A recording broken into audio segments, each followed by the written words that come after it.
Bonsoir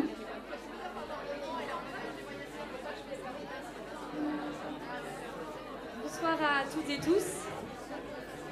Vous m'entendez, c'est bon? Ok, super.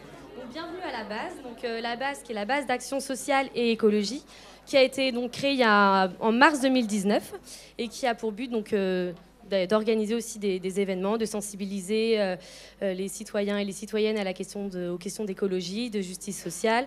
Et ça a été créé grâce à une dizaine d'organisations qui militent pour la justice sociale et pour l'écologie, dont ANP COP21, Notre Affaire à tous, le mouvement Utopia, Alternative à Paris, etc. Et donc on organise, comme ce soir, de multiples événements, conférences, ateliers, etc., sur des thématiques en lien avec l'écologie, mais aussi plus large.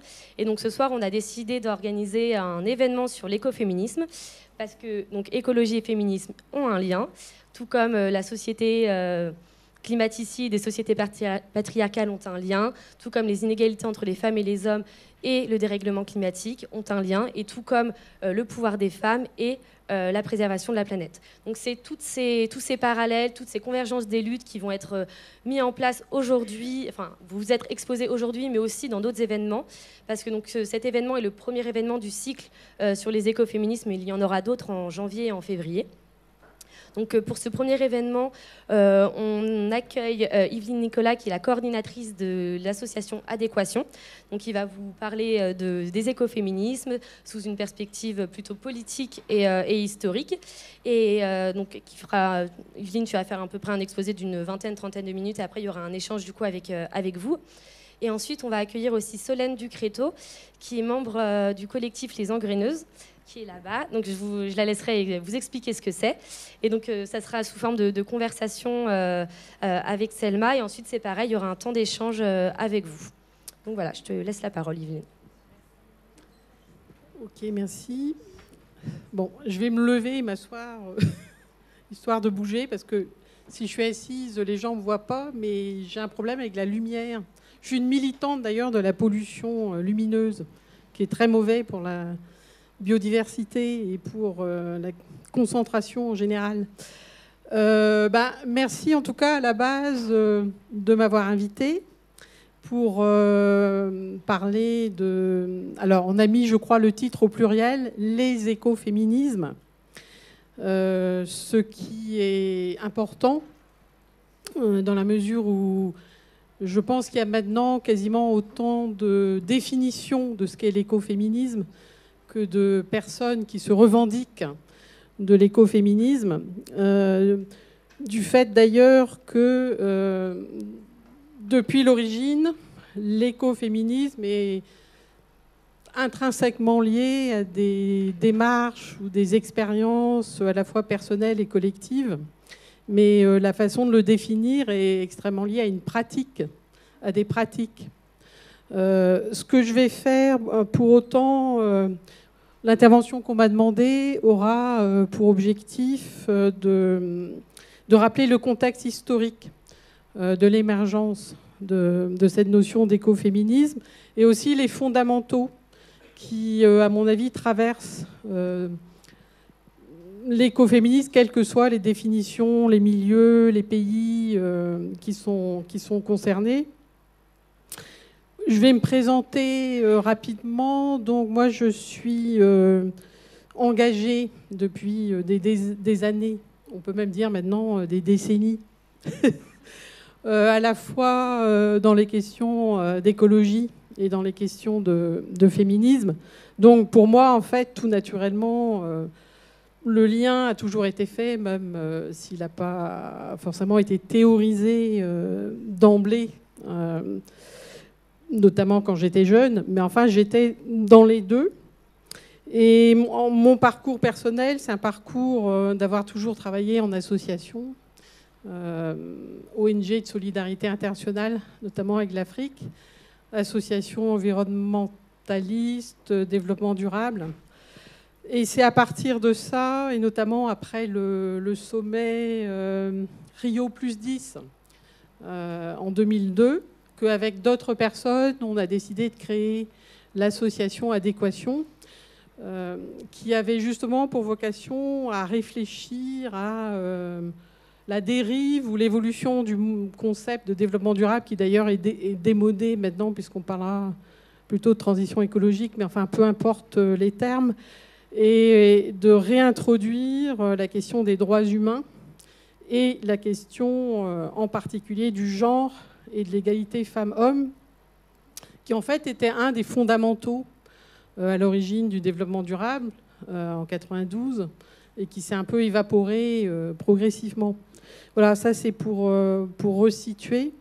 Donc nous, on s'est un peu spécialisé dans la création, l'information, la sensibilisation, la création d'outils pédagogiques sur genre, développement durable, transition écologique, avec une dimension à la fois territoriale et internationale, et toujours, en règle générale, en lien avec des réseaux internationaux et des collectifs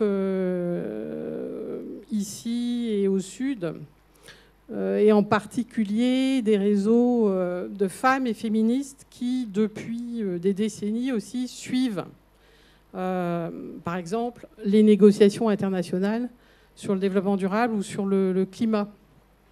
Bon, on reparlera peut-être tout à l'heure du résultat de l'absence de résultat de la COP, là. Mais je signalerai quand même que le seul résultat détectable à l'œil nu de cette COP, c'est l'adoption d'un nouveau plan d'action genre et climat pour les prochaines 5 dernières années, qui est finalement aussi l'aboutissement de combats d'associations et d'ONG dont la racine tient à l'origine, et je reviens là-dessus, à l'écoféminisme. Bon. Donc, en fait, je pense que tout le monde sait que l'écoféminisme est né d'un croisement entre deux mouvements, le mouvement féministe et le mouvement écologique. Bon. D'où le mot écoféminisme. Et la première a lancé l'expression. Alors, moi, j'ai décidé parce que j'ai constaté qu'actuellement, les jeunes et on en parlera après, qui relancent l'écoféminisme en France, et c'est vraiment extrêmement important de le faire, et c'est vraiment important pour l'avenir, se réfèrent souvent aux apports anglo-saxons. En fait, l'écoféminisme est quand même issu de la France. Enfin, non pas que je veuille être chauvine, hein, mais ce que je voudrais rendre hommage à Françoise d'Aubonne, que certains connaissent. Mais c'est Françoise d'Aubonne qui, en 1974, a créé le mot écoféministe dans son livre L'écoféminisme ou la mort. Et c'était un livre, en fait, qui répondait probablement à celui de René Dumont, l'utopie ou la mort, qui précédait de l'année précédente, qui lui disait, si on ne réoriente pas la société dans un sens écologique, on va vers la mort. D'ailleurs, tiens, finalement, on parlait encore plus clairement et de façon plus abrupte à l'époque que maintenant, où on parlera de collapsologie ou d'effondrement de la société. Mais en tout cas, Françoise d'Aubonne, qui était une des créatrices, des fondatrices du MLF, Mouvement de libération des femmes, dont on va fêter les 50 ans l'année prochaine, et qui est restée assez inconnue après au bataillon, alors qu'elle a eu un apport extrêmement important. Elle fait aussi partie des créatrices du front homosexuel révolutionnaire, peu après. Donc elle a écrit ce livre où elle fait clairement le lien entre écologie et féminisme à partir d'une analyse croisée du patriarcat et du capitalisme. Elle explique notamment que...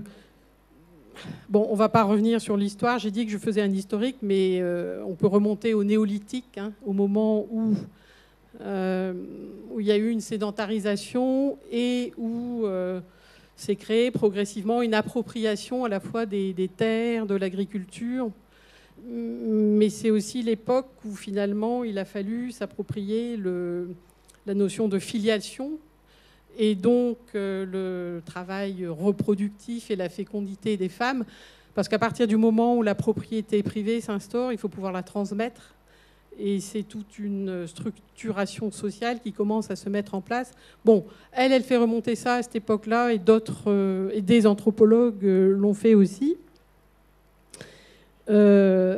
Mais c'est ce qui a conduit au modèle capitaliste occidental qui est fait d'appropriation et surtout de privatisation. Et de ce point de vue-là, après, d'autres autrices ont travaillé sur la notion de passage de l'époque féodale à l'époque capitaliste, qui est vraiment une époque où les femmes ont connu une régression de leur statut au fur et à mesure que tout devenait privatisé. Et en particulier les droits d'usage sur les forêts, sur les terres, sur la capacité à récolter des plantes médicinales, etc. Chose qui se passe d'ailleurs en ce moment dans d'autres pays, en Afrique, en Asie ou ailleurs, où plus les terres sont accaparées, privatisées, etc., et moins les personnes les plus faibles qui en avaient des usages informels ou traditionnels sont en mesure finalement de conserver leur savoir et de les promouvoir, sans compter la biopiraterie aussi sur les savoirs traditionnels et par exemple sur les semences sélectionnées par les femmes qui maintenant s'avèrent résistantes à la sécheresse, par exemple, dans certains pays comme en Asie, et qui intéressent des entreprises. Donc, en fait, bon, et juste entre parenthèses, c'est le moment qui intéresse beaucoup les écoféministes aussi, de la chasse aux sorcières, ce moment capitaliste au XVIIe siècle, où les femmes ont vraiment été éjectées d'un certain nombre de fonctions de santé ou de responsabilité ou de paysannerie. D'où la référence chez presque toutes les écoféministes de la figure de la sorcière, à savoir la sorcière rebelle, la sorcière dépositaire de certains savoirs, mais aussi la sorcière qu'on brûle sur la place publique. Comme en ce moment, il y a des assassinats de défenseuses des droits dans des pays comme en Amérique latine, qui sont précisément aussi des femmes qui essayent de défendre leurs terres, l'eau, les fleuves, etc. Alors, donc pour en revenir à Françoise d'Aubonne, elle dit aussi que finalement, il n'y a rien de plus universaliste que le féminisme comme mode de pensée. Le féminisme veut dépasser la notion d'accaparement du pouvoir par un petit groupe ou par la moitié du monde. Et donc, c'est finalement la pensée qui est la plus à même de nous rappeler la nécessité de préserver l'égalité, la vie, et de changer la notion de pouvoir et de domination. Alors, donc, même s'il existe plein de sensibilités écoféministes, cette notion de lien entre l'exploitation de la nature et l'exploitation des femmes par un système qu'on va appeler capitalisme patriarcal, voilà, ça c'est un des fondamentaux de l'écoféminisme, sachant que finalement, historiquement, il est indéniable que ce sont des hommes qui sont à l'origine de toutes les décisions politiques, économiques, stratégiques et autres qui nous ont menés à la crise actuelle. Quand je dis des hommes, je ne veux pas opposer, bon, comme certaines féministes ont pu faire une classe des femmes et une classe des hommes. En fait, ce n'est pas des hommes, c'est ce qu'on appelle la masculinité hégémonique, qui s'est construite progressivement aussi en Occident. Mais qui touche pas, qui opprime aussi certains hommes, forcément. Ceux qui ne se conforment pas à cette masculinité, entre guillemets. D'ailleurs, des femmes peuvent aussi être porteuses de la masculinité hégémonique, entre parenthèses. Chose qu'on oublie souvent. quand on parle des femmes en général, d'où la nécessité de... Bon, c'est l'approche intersectionnelle et autres, mais au bout du compte, je ne vais pas aussi m'exprimer là-dessus, parce que sinon, je ne vais pas en finir. D'ailleurs, il faudra me dire quand mon temps sera écoulé, hein, parce que sinon... Alors, donc, en fait, ce qui est analysé par les écoféministes, et par les féministes en général, d'ailleurs, d'abord, c'est le fait que les femmes ont été renvoyées à la nature. Tout ce qui est domestique, naturel, donner la vie, s'occuper des enfants, tandis que les hommes étaient les dépositaires de la culture, de l'extérieur, de la politique, en fait. Et que tout ça est basé sur un système d'exploitation, parce que finalement, c'est bien l'exploitation du travail gratuit des femmes, les femmes étant considérées comme naturellement ayant été considérées comme naturellement pouvant s'occuper des enfants, maintenant des personnes âgées dépendantes, de l'éducation, dans certains pays du soin apporté à l'environnement immédiat, etc. Toute la société capitaliste productiviste est fondée, en quelque sorte, sur ce travail gratuit. Mettons que les femmes fassent grève, là, en plus des cheminots, que les femmes fassent grève pendant 3 mois, en principe, c'est toute la société va s'effondrer. Bon, d'ailleurs, je me suis toujours demandé pourquoi elle ne le faisait pas, mais ça, c'est une autre question. Enfin, il y a des écrits et des analyses là-dessus aussi. Donc, en fait, l'énergie des femmes est considérée comme une sorte de ressource renouvelable à l'infini. Exactement comme la nature, les animaux, etc. Ce qui entraîne d'ailleurs un sérieux burn-out de beaucoup de femmes qui doivent concilier à la fois le travail productiviste maintenant selon des modalités décidées par les hommes historiquement, plus leur travail de ce qu'on appelle de care, de soins domestiques, etc., plus leur combat pour la justice climatique et leur travail dans les associations, etc. Voilà. Alors en France, pourquoi est-ce que l'écoféminisme défini comme ça, enfin ce que je viens de dire, n'a pas vraiment pris? Il y a différentes explications. Parce que Françoise d'Aubonne est quelqu'un d'extrêmement important et totalement inconnu, alors qu'elle a écrit 50 livres. C'est parce que... Bon, il y a différentes explications, mais le féminisme français a toujours été universaliste et matérialiste. Bon, ce qui était aussi d'ailleurs le cas de Françoise d'Aubonne. Mais il y a eu des confusions qui viennent d'ailleurs plutôt d'autres pays, des confusions avec la notion d'essentialisme.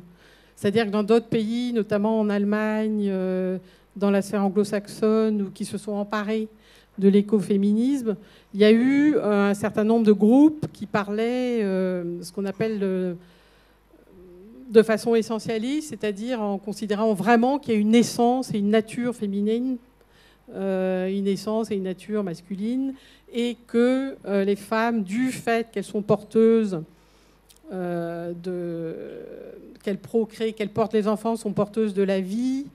Et aussi, il y a eu des retours ou des... alors que souvent c'est métaphorique de parler de la déesse mère, de la terre, etc. Bon, bref. D'ailleurs, toutes choses très intéressantes qui donnent lieu à plein d'écrits poétiques, de pratiques, justement, qui sont propres à l'écoféminisme. Mais en France, ça passe pas. Parce qu'en France, on est très cartésien, c'est une culture... D'ailleurs, à la COP 21, il y avait un rassemblement international féministe pour la justice climatique au 104, la rue d'Aubervilliers. Et il y a eu des femmes qui venaient du monde entier, puisqu'elles venaient à la COP. Et bon, par exemple, il y a eu à un moment donné des danses, des chants ou des prières. Et là, illico, moi j'ai eu un retour de la part d'associations féministes françaises, comme quoi, qu'est-ce que c'est que ce délire il ne faut pas laisser cet essentialisme perdurer. Enfin voilà, Et on est toujours là-dedans un peu. Parce qu'en France, quand on parle d'écoféminisme, on nous cite, comment elle s'appelle, Badinter, qui a dit que l'écoféminisme allait obliger les femmes à utiliser des couches lavables, enfin bon, et que donc c'était une régression terrible, etc. Mais donc on ne sort pas tellement de ces propos, enfin du moins chez l'ancienne génération. Parce que la nouvelle, qui parlera tout à l'heure, c'est justement à trouver d'autres modes d'expression de ça. Mais pour terminer sur Françoise d'Ambonne, si elle n'a pas eu comme ça de postérité, enfin sauf si maintenant, c'est que c'était aussi une anarchiste libertaire et une personne très compliquée, romancière, militante contre la guerre d'Algérie, contre la peine de mort, etc. Et contre le mariage hétérosexuel, enfin bref. Et sans doute trop compliqué à cerner pour l'époque. Or, finalement, c'est maintenant des caractéristiques aussi de cette approche écoféministe, et notamment la filiation avec une vision libertaire et anarchiste qui est le refus d'entrer dans de l'institutionnel. Enfin, historiquement, c'était ça. Je ne sais pas ce que ça va devenir maintenant, parce que quand quelque chose est à la mode, il faut voir ce que ça devient. Et donc, en fait, parmi les fondamentaux de l'écoféminisme, justement, c'est le recours à ces formes de lutte originales qui mettent en scène de l'art, de la création, des marionnettes, des chants, enfin différentes pratiques qui n'étaient pas habituelles à l'époque et qui pourtant ont permis de marquer les esprits, notamment dans les grands combats.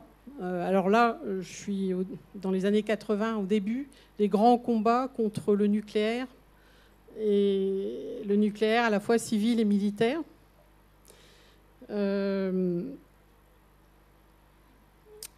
Alors, maintenant, je lis beaucoup dans les articles sur l'historique de l'écoféminisme. On commence par les combats qui ont eu lieu en Grande-Bretagne et aux États-Unis. Les occupations de la base en Grande-Bretagne, parce qu'à l'époque, on voulait installer des missiles. Il y a eu une occupation d'un camp qui a duré quasiment jusqu'aux années 2000 par des écoféministes. Même chose aux États-Unis. Et on oublie qu'il y a eu des épisodes importants en France aussi, comme la lutte contre la centrale nucléaire de Plogoff en Bretagne, ou la première grande ZAD, zone à défendre, qui était le plateau du Larzac, et où les femmes ont joué un rôle, même si elles ne se disaient pas féministes ni écoféministes. Mais il y a des écrits et des dossiers, des livres qui ont été écrits de recueil de leurs paroles, qui sont assez intéressantes parce qu'elles se posaient notamment la question de l'hégémonie des hommes dans les mouvements environnementalistes, où finalement les femmes sont souvent cantonnées, enfin ou étaient, ou quoique j'ai vu ça encore de façon contemporaine, dans les associations locales, à s'occuper de faire le café, etc., et ont un rôle moindre, alors qu'elles ont quelque chose elles ont des choses spécifiques à dire. Voilà, et justement, c'est le troisième aspect important de l'écoféminisme, c'est que c'est toujours relié à des luttes de terrain. Toutes ces luttes-là, et qui continuent, les écoféministes se réfèrent à ces luttes emblématiques, à la fois au nord et au sud. Bon, je pense que tout le monde a entendu parler du mouvement des femmes en Inde, du mouvement Chipko, celles qui se sont organisées pour empêcher qu'une forêt soit coupée, avec des pratiques traditionnelles de femmes qui est d'enlacer les arbres. C'est ça qui avait frappé et donné nourri l'imaginaire de Vandana Shiva, qui maintenant, après, écrit sur l'écoféminisme. Même chose en Afrique, au Kenya, avec Wangari Maathai et les plantations d'arbres. C'est pas seulement planter des arbres partout autour de la capitale, mais à l'époque, les gens se sont battus, les femmes se sont battues pour préserver un grand parc dont elles avaient aussi l'usage et dont elles avaient besoin. Et donc, il y a toujours eu un lien qui a été fait entre ces combats et les combats pour les droits des femmes et pour l'autonomie des femmes. Et bon, il y a actuellement partout, par exemple en Amérique latine, il y a des combats contre l'extractivisme en Bolivie et ailleurs, et en Amérique du Nord contre le gaz de schiste. Et c'est des femmes, notamment des femmes des peuples autochtones, qui sont en première ligne. Il faut dire que tout ça a amené aussi à des violences. C'est vraiment, dans certains cas, des luttes frontales. Et il y a plusieurs femmes écologistes ou défenseuses des droits qui sont mortes, qui ont été assassinées ces dernières années, notamment Berta Cáceres au Mexique. Les femmes défenseuses des droits environnementaux affrontent finalement une double oppression, parce que bon, elles sont réprimées comme les défenseurs des droits en général, mais en plus elles affrontent du sexisme. Parce que toujours, quand on est une femme, on est renvoyé à son corps. Et Berta Cáceres, qui a été assassinée, elle avait été traitée d'hystérique, de sorcière. Bon, on revient toujours là. Et d'ailleurs, je ne sais pas si vous avez vu, mais même Greta Thunberg a été aussi attaquée pour son physique, enfin, du fait qu'elle est une femme.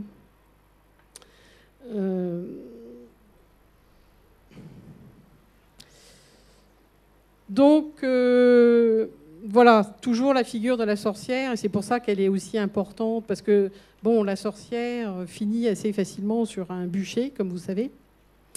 Et il y avait d'ailleurs une revue Les Sorcières, une revue féministe Les Sorcières, au début des années 80 en France.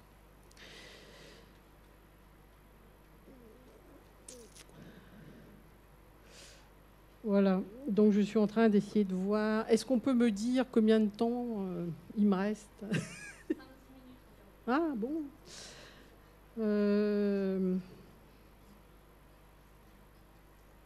Voilà. Et juste aussi pour signaler que finalement, c'est souvent nous qui nommons écoféministes des combats, sachant que les femmes en question, par exemple en Amérique latine, celles qui se battent contre l'extractivisme ou contre des autoroutes devant traverser l'Amazonie, ou etc., ne se nomment pas forcément comme ça. Elles ne se nomment même pas forcément féministes.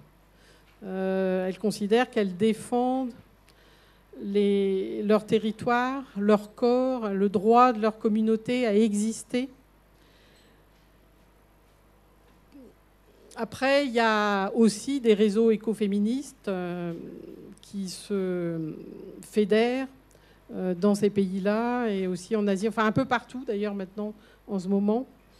Par exemple, il y a un réseau écoféministe en Espagne qui est assez intéressant, qui est venu exposer ses positions contre G7, parce qu'on a organisé une journée féministe contre G7 l'été dernier,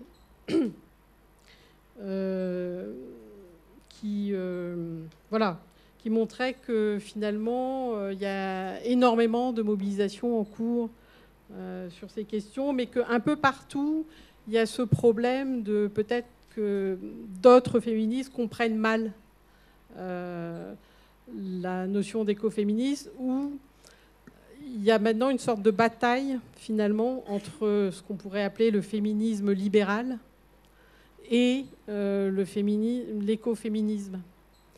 Ce que j'appelle, moi, le féminisme libéral, oui, voilà, c'était une des questions qu'on posait au contre G7, c'est le féminisme est-il soluble dans le libéralisme économique. Parce que quand on part de l'approche strictement égalité des femmes et des hommes, qu'est-ce qui se passe en ce moment si ce n'est le fait de demander aux femmes d'être des hommes comme les autres? Et dans une situation où la masculinité est une valeur dominante, par exemple, dans le travail, de compétition, de surtravail, on demande aux femmes finalement de s'aligner sur ces valeurs-là. Donc il peut y avoir un piège si les féministes ne se posent pas la question de qu'est-ce que c'est que le développement, quel développement elles veulent promouvoir, qu'est-ce que c'est que l'égalité femmes-hommes dans le contexte capitaliste, qui d'ailleurs récupère tout, comme il a récupéré l'écologie, le développement durable, transition écologie, la truc circulaire, là. Bon, je dis ça parce que j'y crois pas tellement, mais... Bref, le capitalisme a la capacité à tout digérer. C'est d'ailleurs, moi, ma préoccupation pour l'avenir, c'est digérera-t-il l'écoféminisme? À mon avis, c'est peu probable parce que le féminisme radical ressurgit toujours, même si des morceaux sont récupérés. Actuellement, au ministère de l'égalité femmes-hommes, la mode aussi est à l'écoféminisme. Bon, notamment sous le prisme genre et climat, genre et transition écologique, maintenant genre et biodiversité. Voilà, donc il faut toujours avoir cette vigilance là, de savoir de quoi on parle. En principe, ce que j'appelle moi l'écoféminisme, qui est une critique frontale du capitalisme et des modes d'oppression, y compris mode d'oppression de colonisation des gens sur les autres, ne devrait pas pouvoir être récupéré tant qu'il est défini comme ça. Alors, il y a quelque chose que je ne développerai pas, mais on pourra en discuter, c'est écoféminisme et décroissance. En principe, la décroissance est quelque chose qui ne peut pas être récupéré aussi, puisque ça s'oppose frontalement à l'idéologie et à l'imaginaire de la croissance et du développement. Donc il est intéressant de faire le lien entre les deux, même si ça ne prend pas le bon chemin en ce moment, parce qu'il y a plutôt une bisbille entre les féministes et certains courants de la décroissance.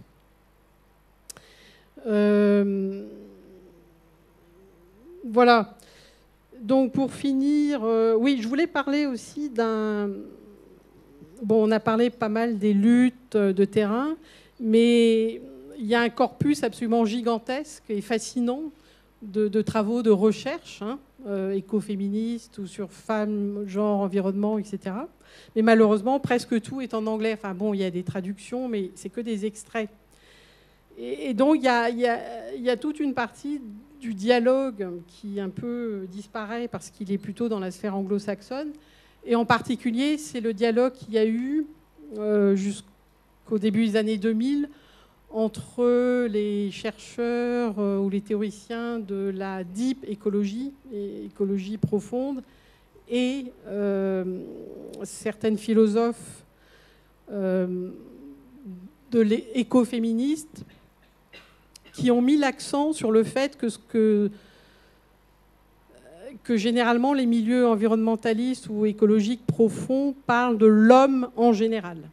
D'ailleurs, maintenant, on lit souvent encore toujours l'homme et la nature, ou la notion d'anthropocène. Et en fait, c'est les écoféministes qui ont tiré la sonnette d'alarme et qui ont dit « mais qu'est-ce que c'est que l'homme ?»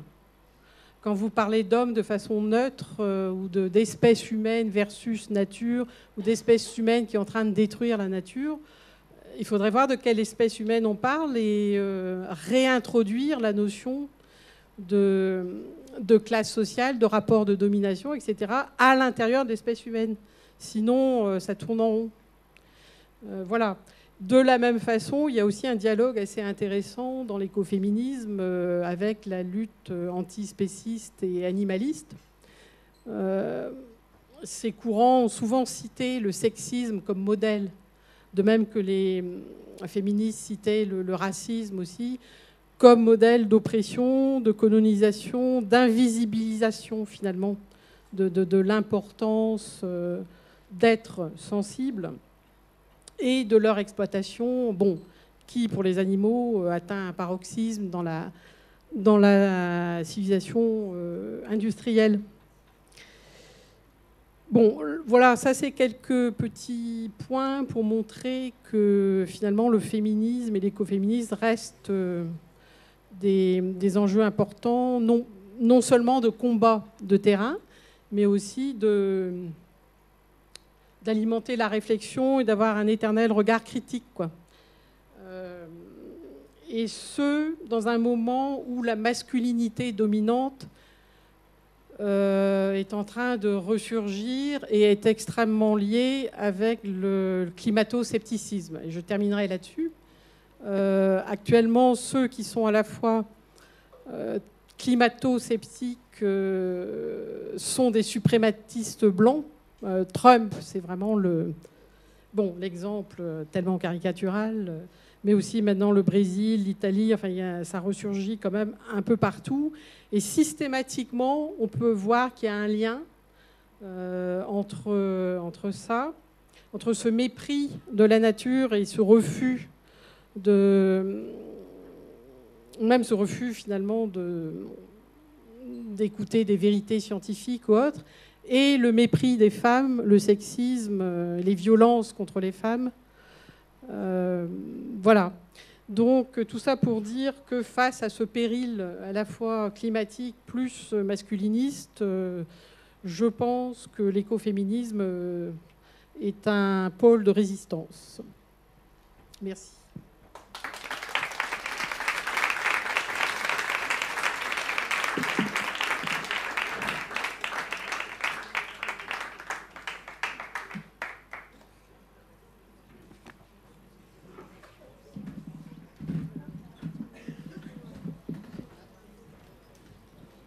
Merci beaucoup, Yveline, pour cette intervention. On va enchaîner avec, du coup, l'intervention. En fait, on va prendre les questions tout à la fin, quand on en a pris du retard, parce qu'il y a la parole féministe qui nous attend. Désolée. Ça va, vous l'extraire de là ? Tout à fait. Si tu préfères laisser ton ordinateur...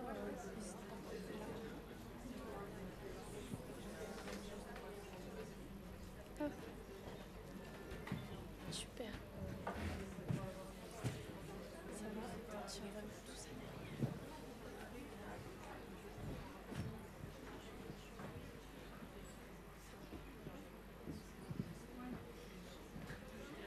Hop là.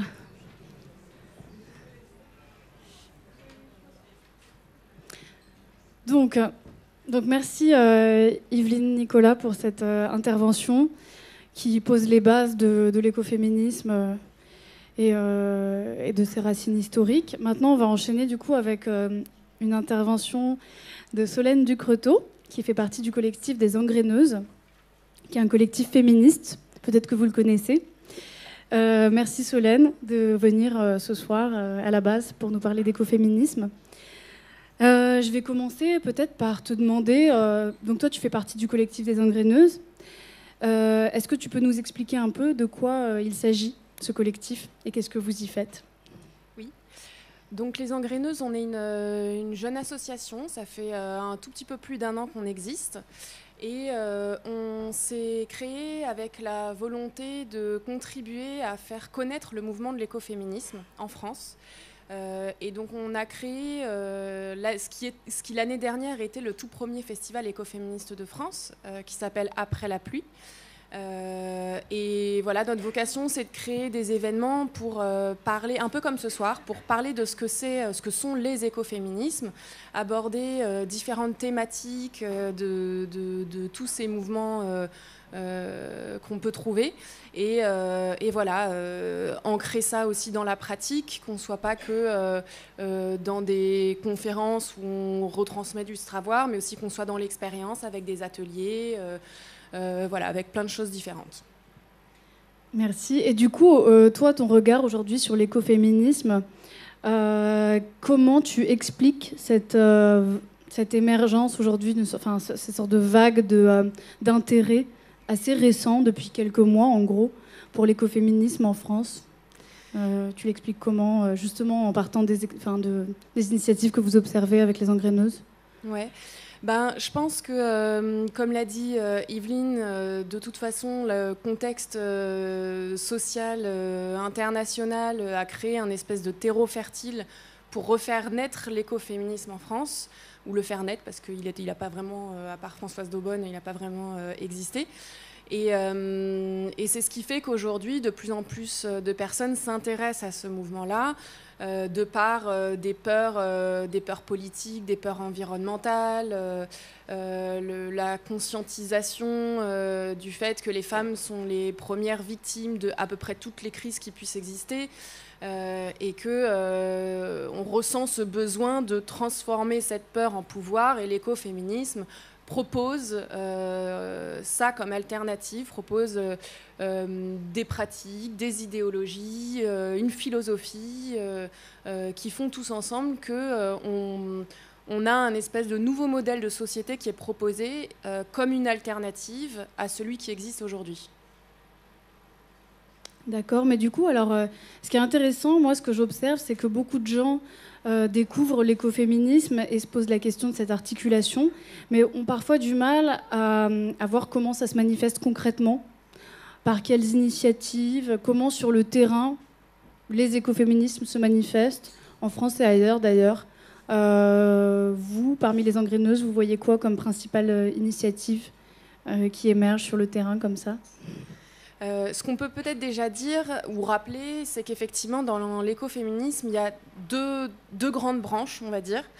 On a la première qui est plutôt matérialiste, entre guillemets, et qui réunit toutes les actions de terrain, avec les ONG qui travaillent dans les pays du Sud ou même ici, vraiment les questions environnementales pures et dures, des droits des femmes face au changement climatique, tout ça. Et d'un autre côté, on a une branche qui est plutôt spirituelle, et qui, elle, va plus porter sur du développement personnel des femmes, sur la réappropriation des médecines douces, sur le self et le self-care, donc le fait de prendre soin des gens. Voilà. Et du coup, on a différents types d'initiatives qui se sont créées là récemment, et c'est en train de fourmiller, que ce soit dans l'une ou dans l'autre des branches. Donc forcément, d'un point de vue initiative terrain, là, on a plein d'exemples parce que forcément, avec toutes les crises qui arrivent, ça peut que aller dans ce sens-là. Donc à ce moment-là, on en aurait plein à citer. Si on reprend par exemple le Vandana Shiva qui a été cité tout à l'heure, Vandana Shiva, une de ses grosses actions écoféministes, ça a été de créer le centre Navdanya, qui est un centre en Inde qui forme les femmes à la conservation et au partage des semences paysannes. Donc tout ça, c'est pour lutter contre Monsanto et pour lutter contre les situations précaires des paysans en Inde. Et donc ces graines, qui sont des graines anciennes, traditionnelles, qui se renouvellent chaque année, ce qui est quand même un peu le principe d'une graine, ce sont les femmes qui les préservent, qui les récoltent et qui les redistribuent aux paysans après. C'est hyper important en Inde notamment parce que, j'imagine que vous le savez tous, que la place de la femme là-bas, c'est pas top. Le fait de les former à gérer les banques de semences, ça leur permet de leur redonner une place dans la société, une place qui est importante et qui est au centre des préoccupations sociales et environnementales et économiques en plus. Et bien évidemment, grâce à ça, les femmes ont un petit revenu qui font qu'elles peuvent avoir une autonomie et s'émanciper aussi de tous les schémas culturels qu'on peut retrouver là-bas. En tout cas, c'est une piste, c'est une aide. Sinon, on a plein d'autres ONG qui travaillent sur ce secteur-là. On a notamment dans les pays occidentaux le C40, qui a créé, suite à la COP21, le Women for Climate, qui est un réseau de femmes entrepreneurs qui travaillent sur les questions de changement climatique et qui proposent des solutions qui sont innovantes pour lutter contre les changements climatiques.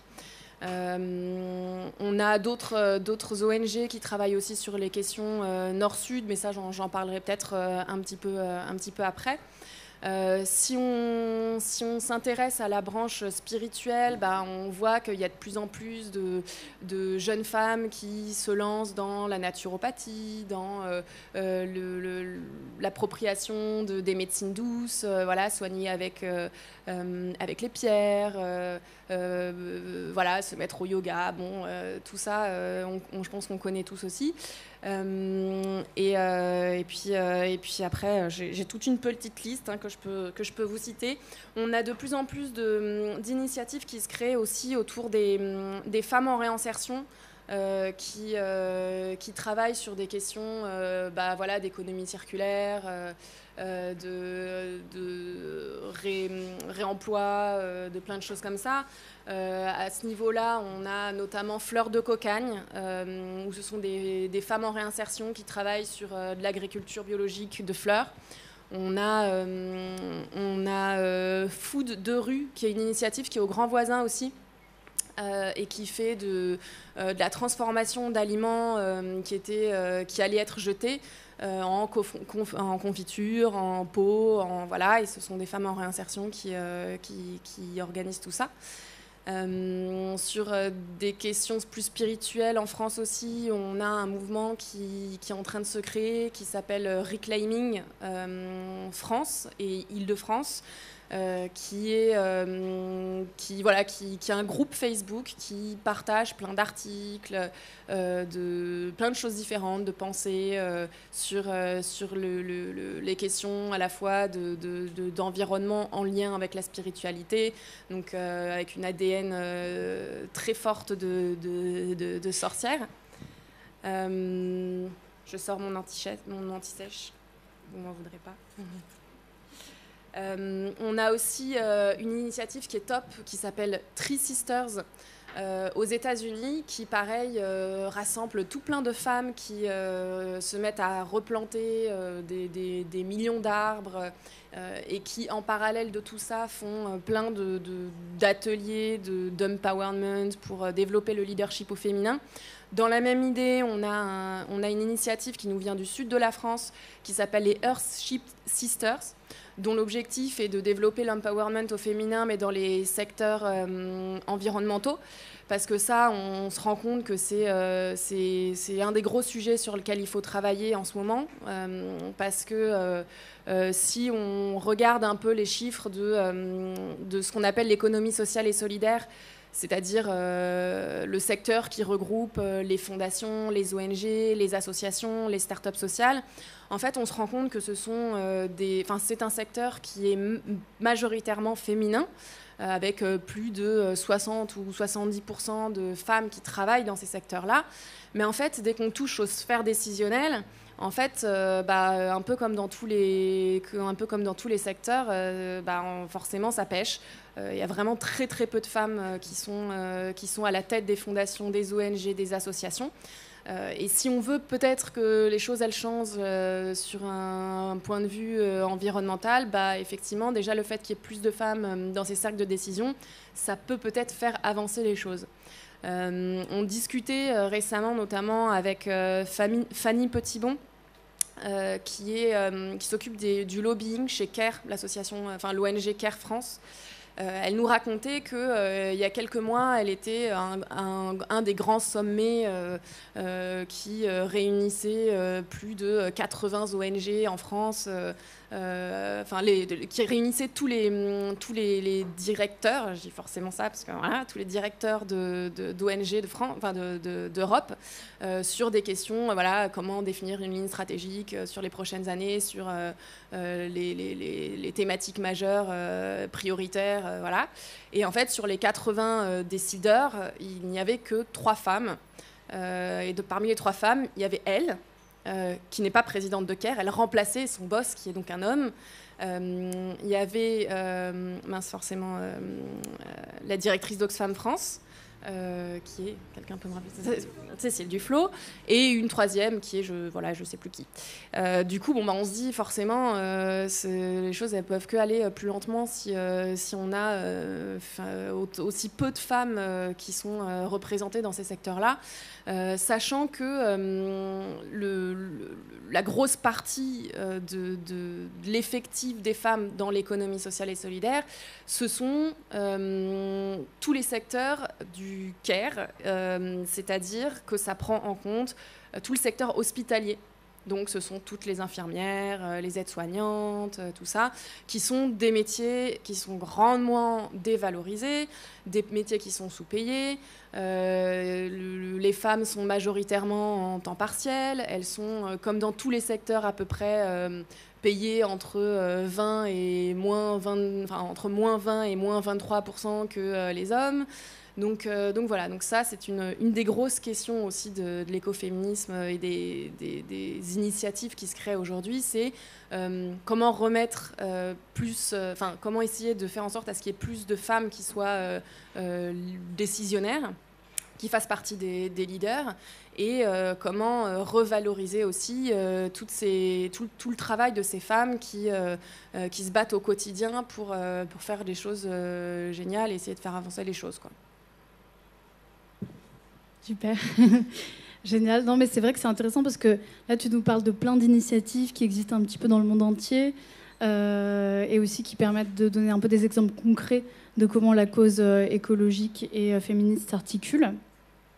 Il y a une grande diversité d'initiatives. On parle souvent, tu en as parlé au début justement, on parle souvent d'écoféminisme du Nord et d'écoféminisme des pays du Sud et des pays du Nord. Tu parlais de Vandana Shiva, qui est quand même assez connue comme figure d'écoféminisme par rapport à ce qui se passe en Inde. Concrètement, toi, tu vois comment la différence justement entre une initiative écoféministe, par exemple en Inde, et une initiative écoféministe en France, dans la Drôme, par exemple, il y a le collectif La Vulva, qui travaille sur les femmes guérisseuses autour de l'herboristerie, etc.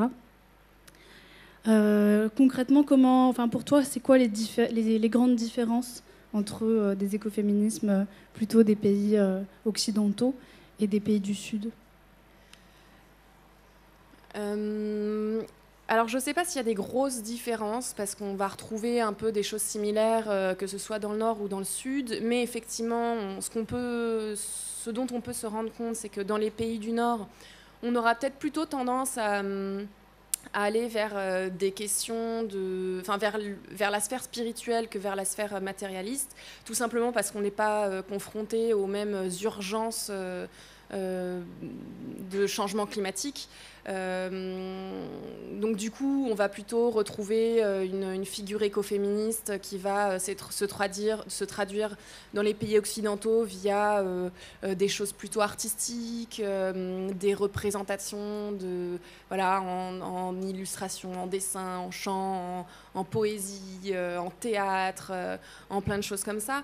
On va beaucoup avoir les questions de développement personnel, du retour à la naturopathie, au pouvoir des plantes, le fait de se réapproprier aussi tout cet historique écoféministe qui remonte à l'époque féodale.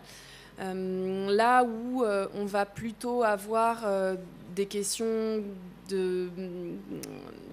d'urgence climatique dans les pays du Sud et des questions foncièrement de droits des femmes.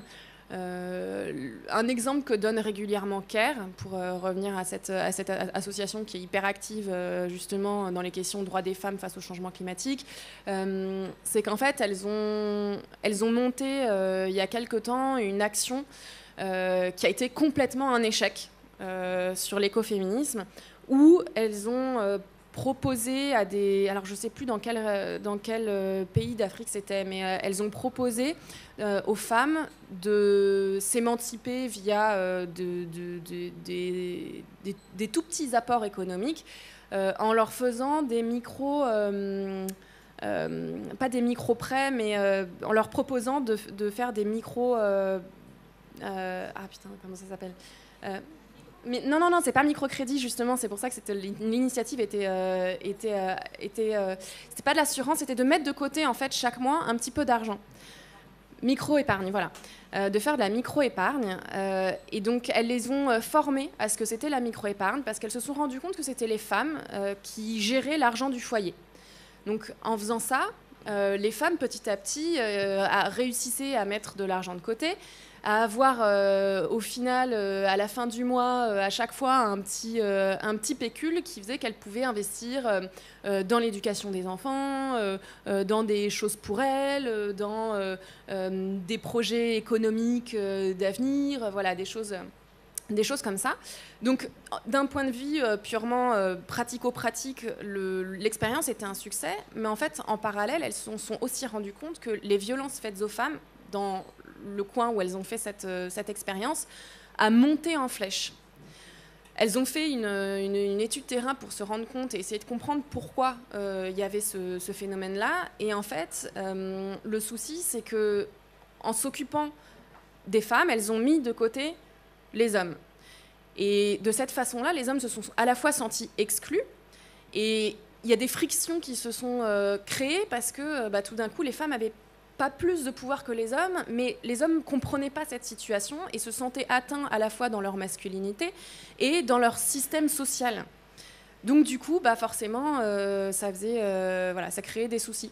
Donc elles n'ont pas baissé les bras, elles se sont dit, soit, on va inclure les hommes, on va faire des formations pour les hommes, pour leur expliquer pourquoi c'est hyper important que les femmes puissent être un petit peu autonomes, et en quoi c'était hyper valorisant pour eux aussi d'avoir un foyer qui soit équilibré, qui soit équitable, où la femme puisse avoir aussi des droits et certains types de pouvoirs. Et le fait de mettre en place ces formations-là, les choses se sont rétablies et au final, ça a été un succès, mais ça a mis du temps. Et il a fallu se rendre compte que, effectivement, quand on écarte toujours une partie de la population, que ce soit dans un sens ou dans un autre, y a des déséquilibres qui peuvent se créer. Et voilà. Bref, du coup, c'est hyper intéressant de voir aussi comme nous, on est moins confrontés à ça. Et on va plus aller s'enrichir via des choses qui nous sont peut-être un petit peu plus proches, où on est moins pris par les crises, en tout cas pas à ce niveau-là, quoi. On va plus s'intéresser à ce qui est perturbateur endocrinien, comment prendre sa santé en charge, se réapproprier tout l'héritage des sorcières. Voilà. Super. Ouais, du coup, je pense que ce qui pose question par rapport j'ai perdu ma question.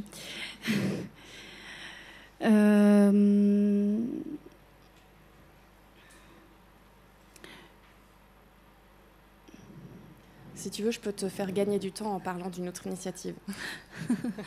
Non, parce que je voulais te poser une question et j'ai oublié. Mais oui, en vrai, je pense que ce qui manque, justement, parce qu'on parle pas mal d'écoféminisme d'un point de vue théorique, et moi j'ai l'impression, en discutant avec des gens, là, c'est une autre question du coup, parce que j'ai oublié la première, mais j'ai l'impression, en discutant pas mal avec des gens à droite à gauche, qu'on manque d'exemples concrets, justement, et d'initiatives. Donc je veux bien que tu parles d'une autre initiative, et notamment par exemple à Paris, puisqu'on est à Paris et que ça peut être intéressant de voir, ou en Île-de-France. Est-ce que toi tu as une idée, mis à part les engraineuses, mais tu peux aussi nous parler plus des engraineuses, est-ce que tu as des exemples un peu d'initiatives qui pourraient nous intéresser aussi pour approfondir ces questions, tout simplement? Voilà. Carrément. Alors pour donner une autre initiative qui est hyper intéressante, bon pour le coup qui n'est pas en France, enfin qui n'est pas à Paris mais qui est en France, c'est l'exemple de Stéphanie Pajot, qui est l'ancienne présidente de la FNAB, donc la Fédération nationale de l'agriculture biologique, qui en avril 2018, a sorti une étude sur les agricultrices françaises bio et savoir quelle était la place des femmes dans l'agriculture bio. Et elle a lancé cette étude notamment parce qu'elle s'est rendue compte que, encore une fois, dans les cercles décisionnels de l'agriculture biologique, il n'y avait que des hommes, quasiment que des hommes. Et cette étude-là, elle visait à savoir quels étaient les freins et pourquoi les femmes ne s'engageaient pas plus dans les cercles décisionnels, dans les syndicats de l'agriculture bio. Cette étude, elle a été lancée de façon organique, on va dire. Elle a été un peu balancée à toutes les nanas qui bossent dans l'agriculture bio. Et en fait, sur toutes les femmes qui travaillent dans l'agriculture bio en France, elle a réussi quand même à avoir 2500 réponses. Ce qui est quand même énorme, hein, parce que des femmes agricultrices bio, il n'y en a pas non plus 3 milliards en France.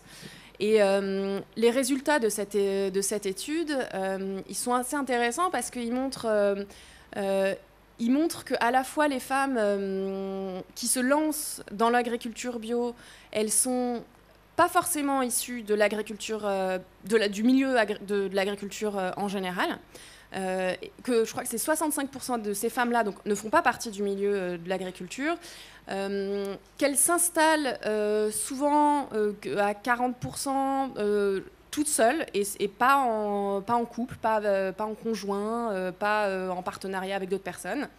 Et surtout, ce qu'elle a remarqué, c'est que dans toutes ces femmes-là, donc dans la partie des femmes qui sont en couple, qui se sont installées en couple, en fait, 100% de ces femmes-là identifiaient comme frein le fait qu'en plus de la gestion de leur activité agricole, elles devaient gérer 100% quasiment des tâches ménagères. Et que du coup, le gros frein pour s'engager dans un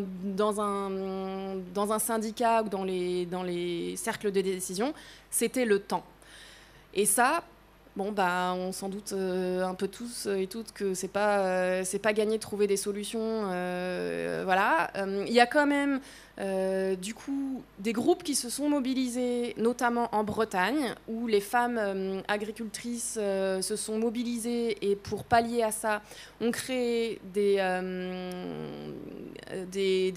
crèches et des roulements en fait pour garder les enfants les jours de réunions syndicales et d'AG. Donc, en fait, il faudrait que tout le secteur puisse s'emparer de cette question-là et que ce type d'initiative puisse se mettre en place dans toutes les régions si on voulait que plus de femmes soient dans les cercles de décision dans l'agriculture biologique, quoi. Voilà.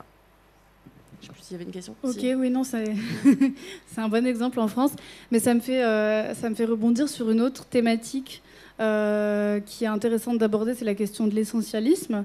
Je passe un peu du coq à l'âne, mais c'est quand même un sujet important, parce que du coup, on va peut-être... on arrive un petit peu sur la fin de cet échange. La question des femmes dans l'agriculture biologique en France, ça ramène aussi à la question des femmes, de la place des femmes dans les milieux écolos en France.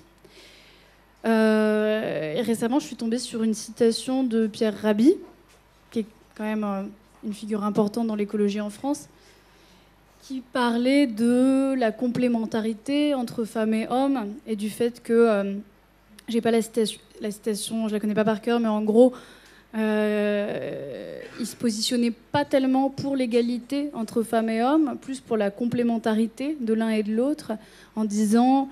en gros, une femme, il faut qu'une femme soit une femme, un homme soit un homme, et que l'amour les réunisse, quelque chose comme ça.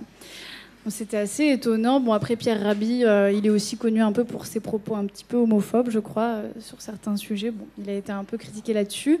Je ne remets pas en cause forcément Pierre Rabhi sur l'ensemble de sa pensée, bien sûr, et de son action. Mais sur ce sujet-là, du coup, c'est quand même une question qui intéresse. Nous, on est quand même à la base qu'un endroit dédié à la justice climatique et sociale, donc pas tellement centré sur les questions de féminisme, mais vraiment sur les questions d'écologie. Du coup, comment tu vois cette vision d'un Pierre Rabhi ou encore d'autres, je pas forcément d'exemples, d'une image, d'un idéal de complémentarité qui revient pas mal? Et du coup, sur cette critique aussi qu'on fait au mouvement écoféministe d'un essentialisme qui n'existe pas dans tous les mouvements écoféministes, mais qui est aussi quand même une critique qui fait qu'un certain nombre de féministes se reconnaissent pas trop dans le discours écoféministe, ni dans les mouvements écolos en général. Comment tu vois ça? Vaste sujet. Ouais. D'abord, effectivement, il faut se rappeler que sur la question de l'essentialisme, on a un héritage assez lourd qu'on doit porter. On a quand même, pendant des siècles, dit que vu que le cerveau des femmes était plus petit que celui des hommes, il se rapprochait plus du singe et que du coup, on était forcément moins intelligente. Ou alors que, parce qu'on avait nos règles, le flux sanguin ne pouvait pas aller jusqu'à notre cerveau, donc forcément moins de neurones. Donc suite à ça, effectivement, ça fait forcément flipper. Et c'est vrai qu'il y a un mouvement, on ne va pas le cacher, il y a un mouvement essentialiste dans l'écoféminisme. Ça fait partie de certaines des racines qu'on trouve dans le mouvement. Mais ce qu'il faut surtout rappeler, c'est que ce n'est pas non plus la majorité et que clairement, en général, cette partie-là, c'est plutôt une partie qui est vraiment dans la spiritualité assez poussée et pas forcément celle que tout le monde partage. Mais effectivement, c'est le point de friction, c'est cette question de complémentarité des sexes, c'est-à-dire où on dirait en fait, il serait temps de revaloriser les valeurs, ce qui fait les attributs féminins qui ont été pendant longtemps mis de côté. Ce qui n'est pas foncièrement tort, ce qui n'est pas foncièrement un mal, dans le sens où il y a plein de choses qui sont considérées comme étant des valeurs féminines, comme le care, le fait de prendre soin des autres, l'empathie, tout ça. Mais en fait, le vrai souci, c'est que ces valeurs-là, elles font partie des humains en général. On les a attribuées à un genre, mais la question, c'est pas est-ce que c'est plutôt féminin ou plutôt masculin. La question de en tout cas, une grosse majorité de l'écoféminisme vise plutôt à dire il ne faut pas viser la binarité des genres, dire ça c'est plutôt masculin, ça c'est plutôt féminin, mais de dire qu'il faut viser un espèce d'humanisme où il n'y aurait pas de question de ça c'est plutôt, ce sont plutôt des sentiments féminins, donc forcément on est plus proche de la nature, donc les femmes, blablabla. Bla.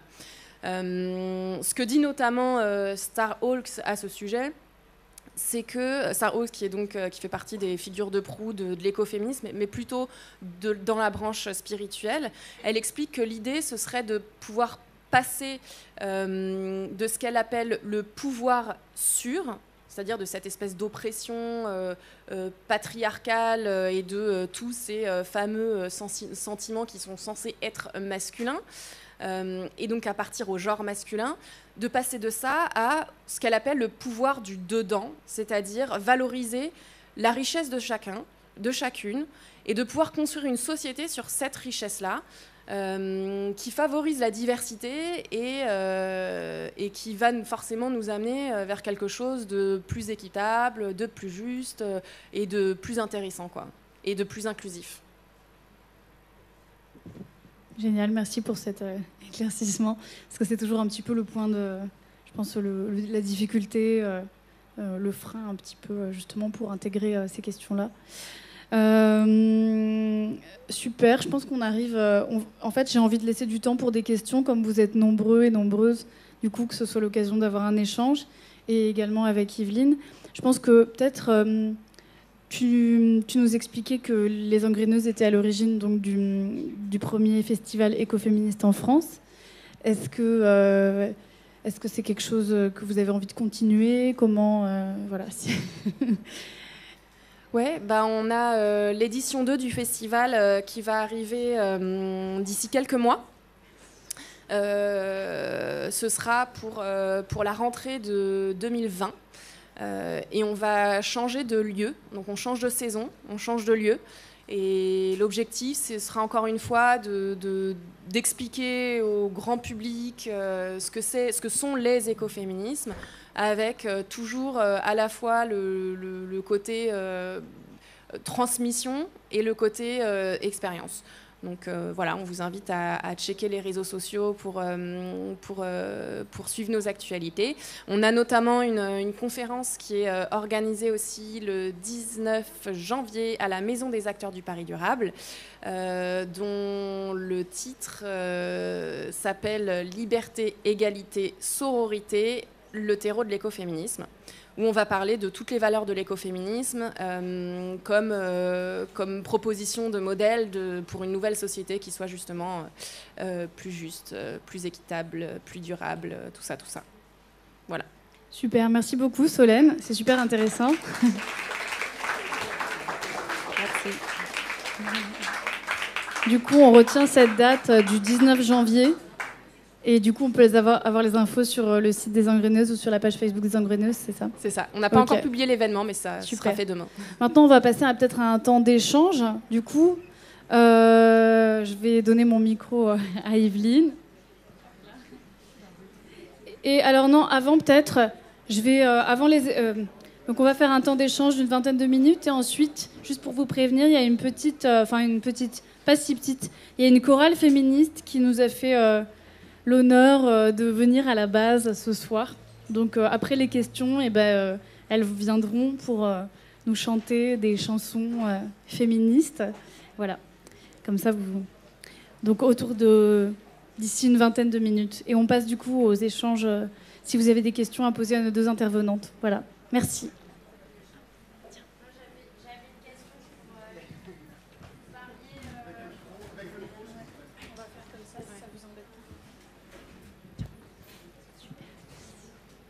J'avais une question pour Yveline. Vous avez évoqué tout à l'heure très brièvement les désaccords qu'il y avait entre écoféministes et décroissance. Et je voulais savoir, avec un petit peu plus de détails, sur quelle base se fondaient ces désaccords, en fait. Bon, en fait... je parlais du journal La Décroissance, que tout le monde connaît peut-être, qui est un des principaux vecteurs de la pensée de la décroissance et qui est un journal très intéressant que personnellement, moi, je lis depuis quasiment le début, donc j'ai pu voir aussi les évolutions. Et dernièrement, il s'avère que La Décroissance a fait... régulièrement des articles et cet été a fait un dossier qui attaque la question du genre. Bon, la question des études de genre, dont fait partie aussi le féminisme d'une certaine façon, la question de l'analyse de genre, il la refuse complètement au motif de leur crainte que la société bascule dans une indifférenciation qui serait typique de la société de consommation. Et apparemment, il se réfère à des théories freudiennes. Alors, je ne vois pas trop ce que les théories freudiennes ont à voir dans la décroissance, mais le problème, c'est qu'en termes de psychologie, ils ont choisi des théories freudiennes, et encore la version un peu ancienne, où la mère... Ils font une assimilation entre la société de consommation et puis l'infantilisme d'un accrochage à la mère. Bon, ce qui est typiquement freudien. Avec donc des notions comme quoi le père est le séparateur. Bon, enfin bref, c'est une soupe. Et du coup, ayant fait un dossier spécial sur ces risques-là... de l'indifférenciation généralisée des sexes. Ils ont été confrontés cet été à un éco-festival à Bure de féministes. Il y avait un éco-festival enfin pas un éco-festival, bref, une réunion féministe à Bure, des antiféministes jeunes, oh merde, je suis en train de dire n'importe quoi, pour avoir bu finalement une pinte trop vite. Alors que pourtant, quelqu'un de mon expérience devrait savoir gérer. Mais donc, il y avait à Bure les nouvelles féministes qui reprennent la lutte antinucléaire, écoféministe. Et donc, il y a eu une baston presque physique entre ces écoféministes qui se réclament de la pensée queer et puis le stand de la décroissance et son fameux dossier qui était une sorte de provocation, en fait. Bon, moi, pour avoir lu la décroissance depuis longtemps, à une époque, il y a eu une rubrique féministe qui s'appelait La Madelon et qui était assez intéressante parce que, bon, ben, justement, ça posait la question qui est intéressante, à savoir comment décroître dans une société où le partage des tâches n'est pas égal entre les femmes et les hommes, notamment sur le plan des tâches domestiques.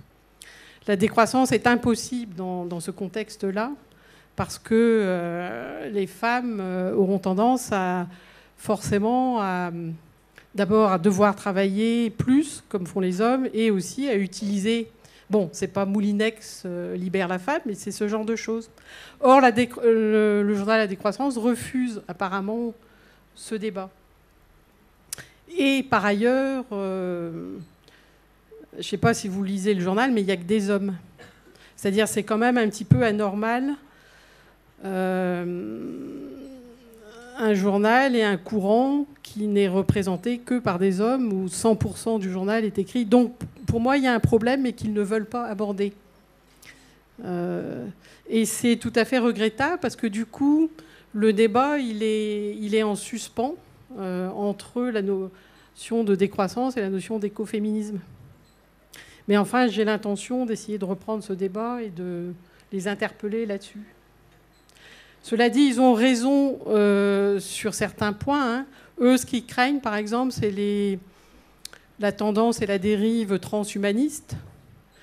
Il y a toute la question de la gestation pour autrui, ce sur quoi les féministes sont aussi contre, en bonne partie.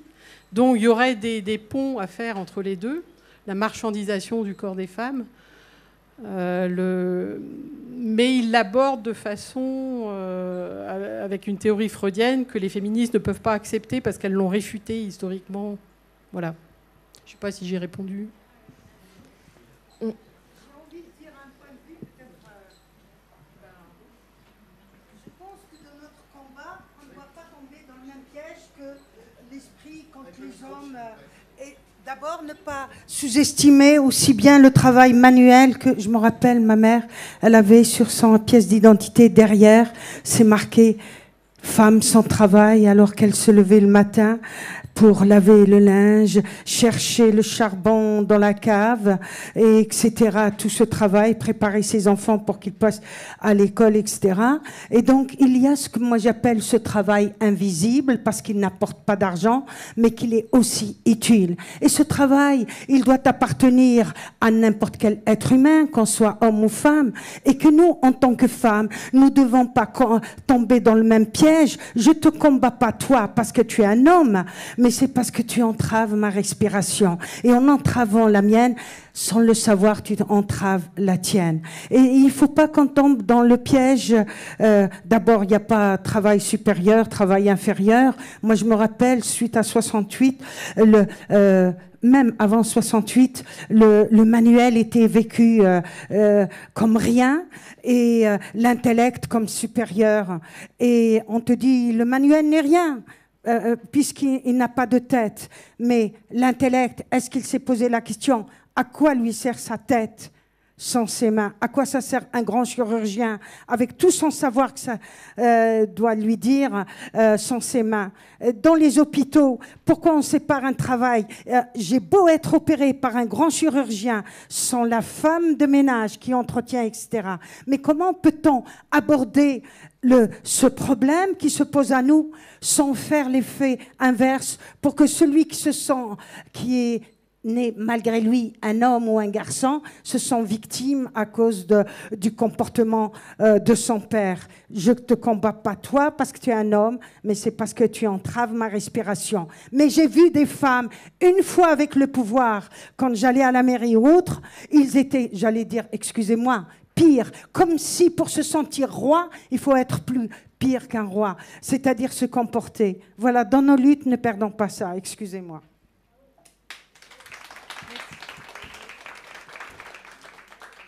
Merci. On va reprendre 2-3 questions et comme ça vous répondrez ensemble sur les 2-3 questions. Alors là. Bonjour, merci beaucoup pour vos interventions. Tout à l'heure, on a abordé la question de réfléchissons à peut-être comment développer la parole de femmes dans des groupes d'hommes.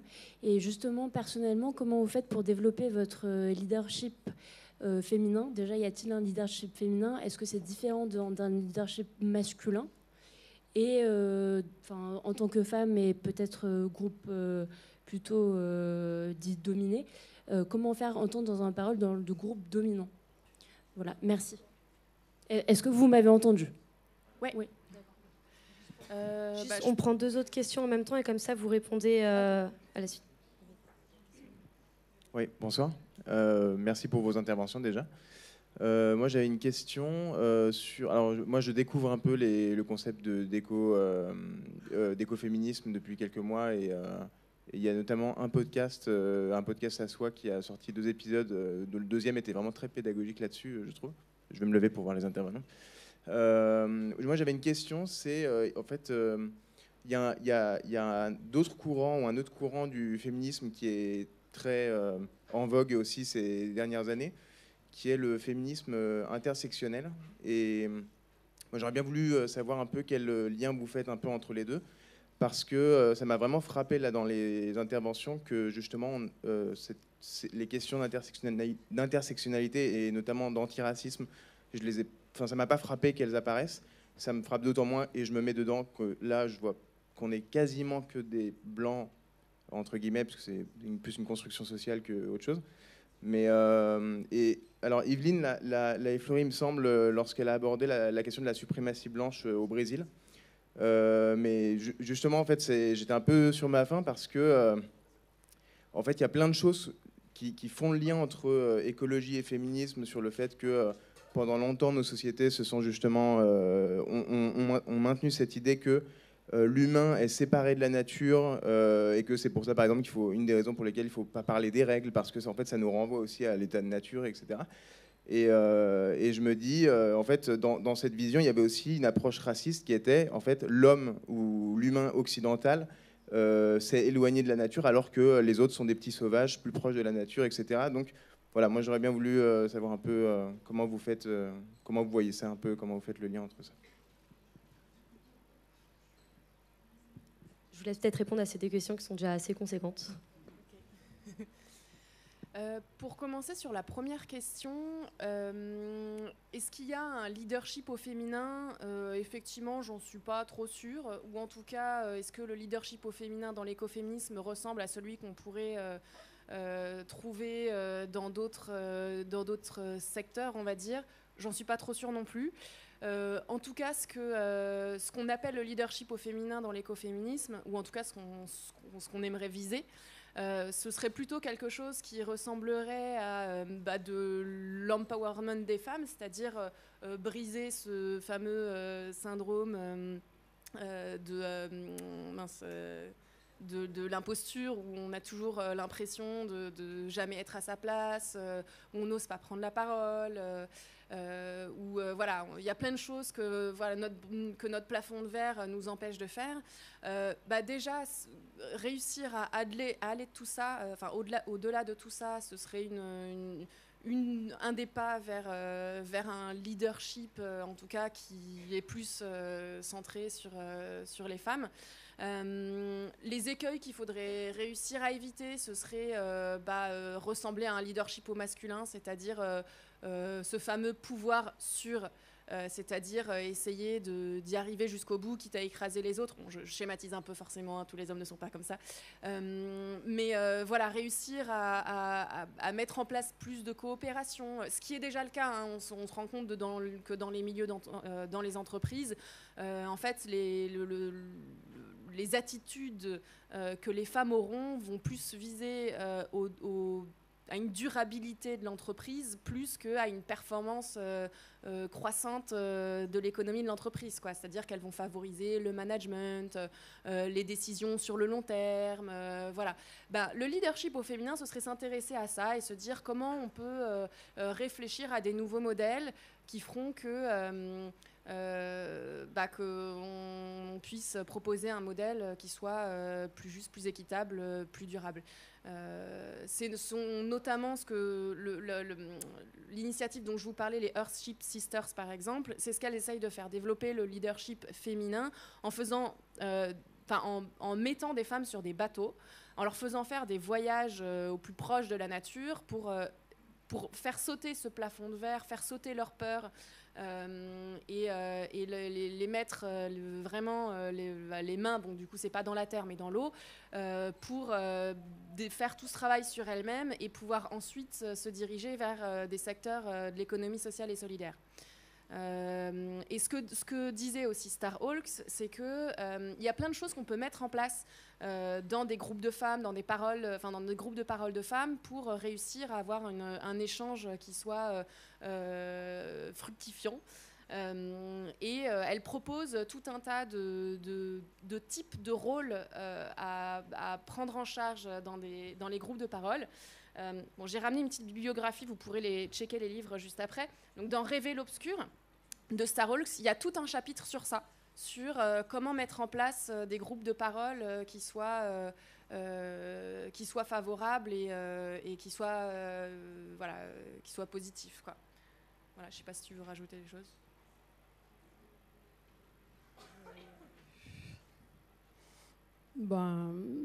En fait, Françoise d'Aubonne a par exemple dit qu'il fallait dépasser la question du pouvoir pour tendre vers le non-pouvoir. Parce que, et maintenant que j'y pense en t'entendant, je me dis que justement, plutôt que de parler de leadership féminin, parce que ça, c'est quand même un peu le discours du capitalisme, de la Banque mondiale, etc. Comment aider les femmes à prendre un leadership dans un monde libéralisé, c'est la question qui se pose, c'est comment déconstruire le pouvoir et l'oppression, quoi. Bon, après, c'est tout à fait juste que les féministes, en général d'ailleurs, pas seulement les écoféministes, ont travaillé sur tout un ensemble de techniques, sur la façon d'introduire plus de coopération, sur la façon d'échanger des paroles équitables, sur dans les réunions mixtes, par exemple, ne serait-ce que faire une grille pour savoir combien de minutes les hommes parlent, combien de minutes les femmes parlent. Bon, ça c'est anecdotique, mais il n'empêche que c'est très instructif. La mairie de Paris l'avait fait d'ailleurs à propos des élus, montrant que les hommes ont tendance toujours à parler plus, mais sans une réflexion globale quand même sur l'ambiance de compétition et de pouvoir, ça sera difficile de se sortir de cette contradiction qui est aider les femmes à prendre du pouvoir. Oui, mais quel pouvoir et pour quoi faire? Et en fait, toute l'approche, qui est d'ailleurs pas mal oubliée aussi contemporainement, de même que l'écoféminisme, c'est toute l'approche de la non-violence qui a donné lieu aussi à beaucoup d'écrits, de théorisation, mais aussi de pratiques. Bon, mais la question du pouvoir chez l'espèce humaine, on pourrait en parler longtemps parce que c'est quelque chose de non résolu. Et pour passer à la question sur l'intersectionnalité, bon, tout à l'heure, j'ai mentionné la chose en disant que j'avais pas le temps, enfin que dans le temps imparti, d'aller aussi aborder toute cette question qui est un champ d'études et de pratiques important.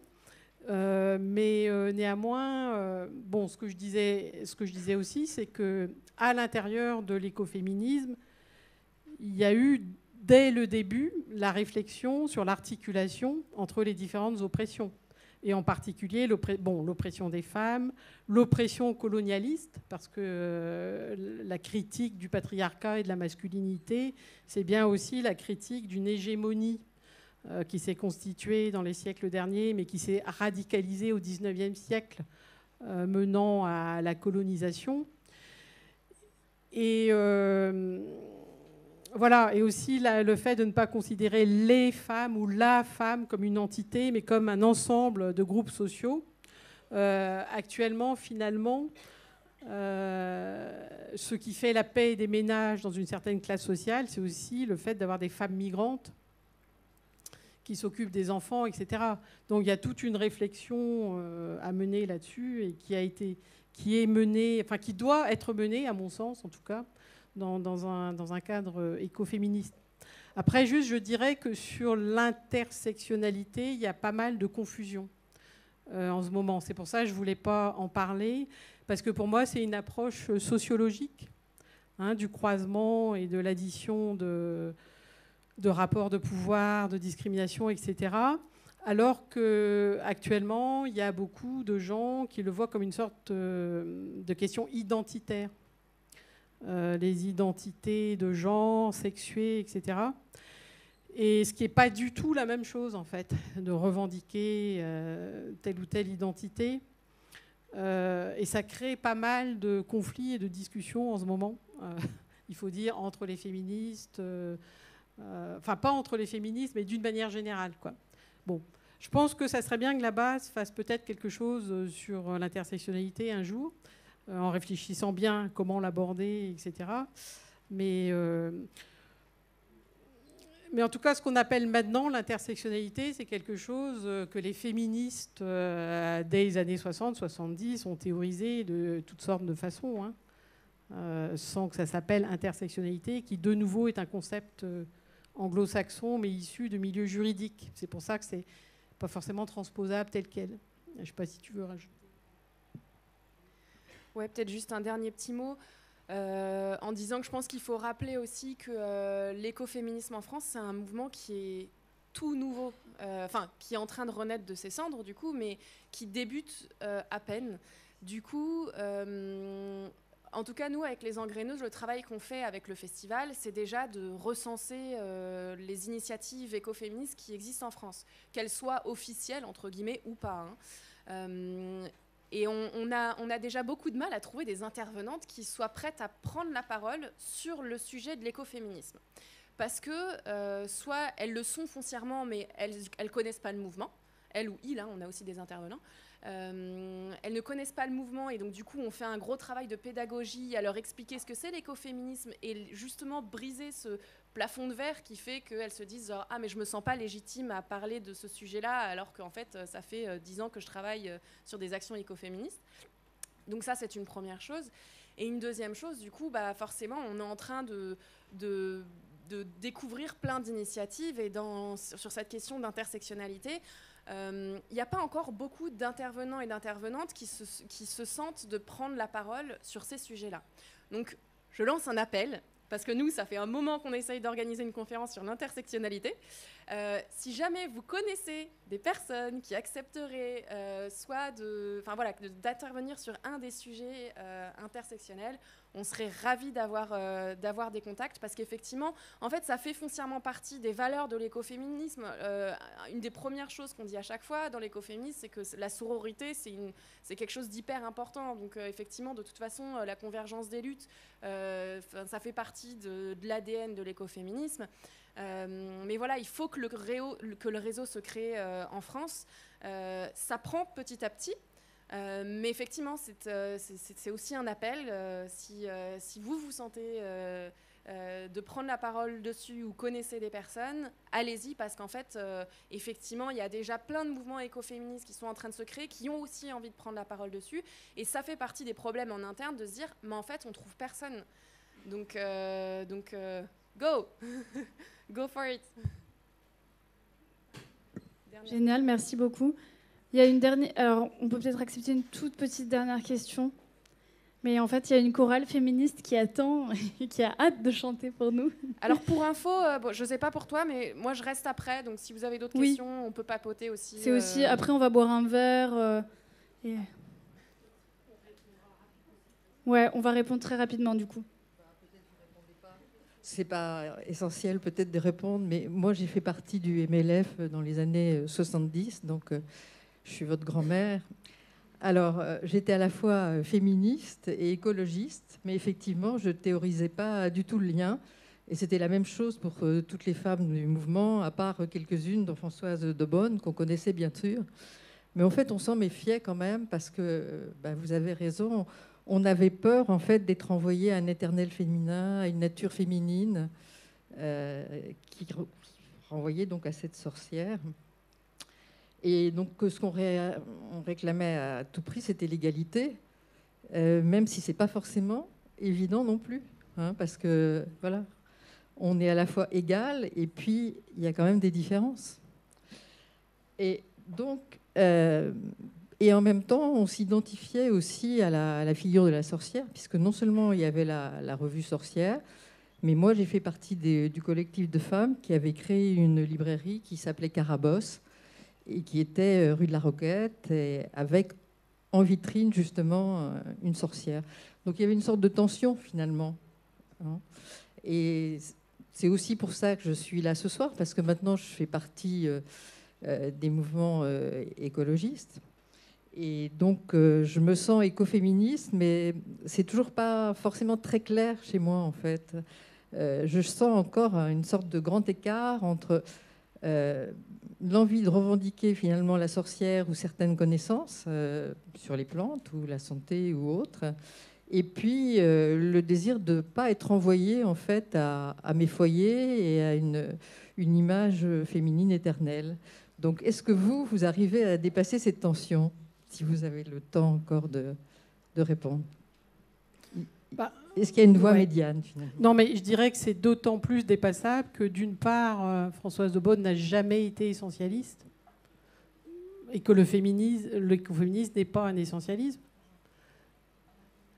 Et que c'est qu'une réflexion politique sur le capitalisme, sur les modèles d'oppression et de pouvoir. Et bon, là... Par contre, je suis obligée quand même de m'inscrire un petit peu en faux sur le fait que tout serait devenu de l'écoféminisme.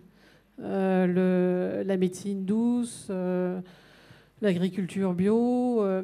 Est-ce qu'il n'y a pas une sorte de confusion entre l'intérêt que des groupes de femmes peuvent avoir sur l'environnement, ou enfin, l'intérêt que tout le monde a sur ces questions-là, et la radicalité de la contestation écoféminisme du mode de développement actuel. Et là, je vois pas tellement de tension entre les choses. Enfin, ouais. Je sais pas s'il y en a d'autres qui la vivent comme moi ou pas. Je pense qu'on...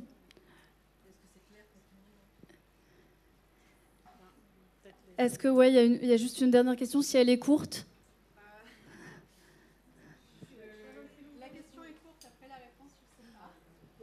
On a 2 minutes. Du coup, en fait, ma question, elle porte sur des notions qui ont été abordées très rapidement lors de vos 2 interventions, donc notamment sur l'apport des queer théories dans l'écoféminisme, et notamment aussi, donc j'ai lu quelques articles de recherche qui parlaient, donc en plus de l'oppression patriarcale et capitaliste, mais aussi des oppressions hétéronormatives. Donc en fait, je voulais déjà avoir votre avis sur ça. Et après, il y avait aussi une très rapide question sur un des sous-mouvements, je pense, de l'écoféminisme qui porte sur l'activisme menstruel, donc, qui va être donc, des revendications féministes, environnementales et santé, et contre le consumérisme, etc., pour donc, la réappropriation du corps et des règles et des produits menstruels. Donc, voilà, désolée, j'essaye d'être claire en étant rapide. Du coup, je vais vous demander une réponse courte.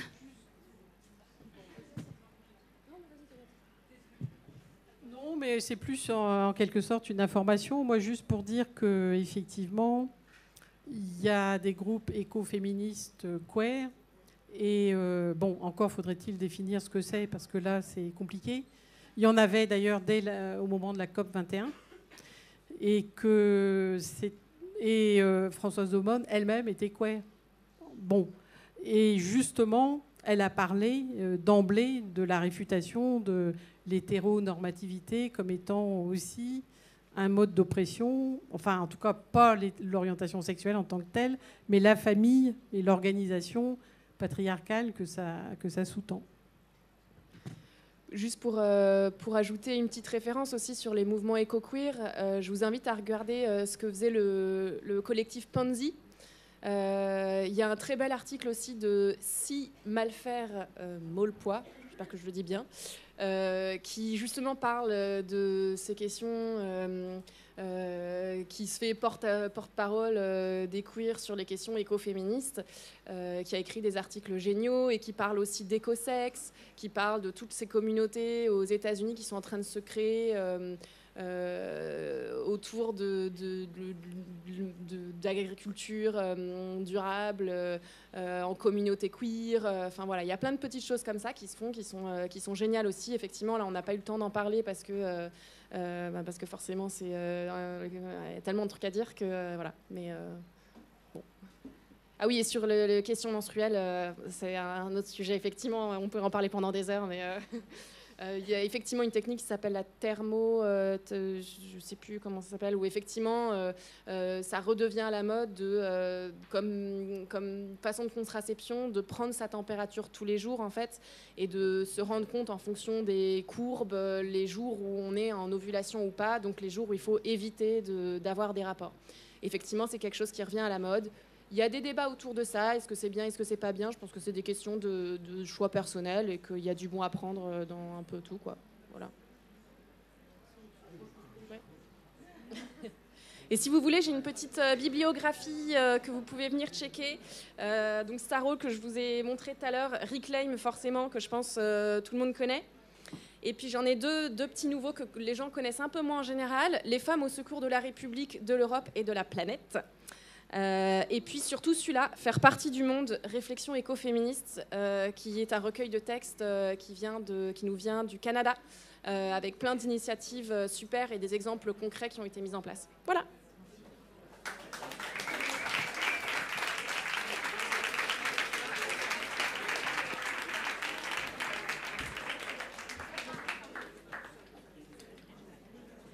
Merci beaucoup à vous deux.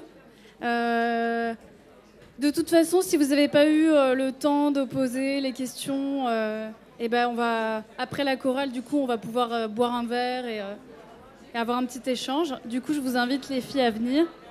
Ouais, je veux bien que tu m'aides. Tiens, c'est ton sac peut-être. Merci.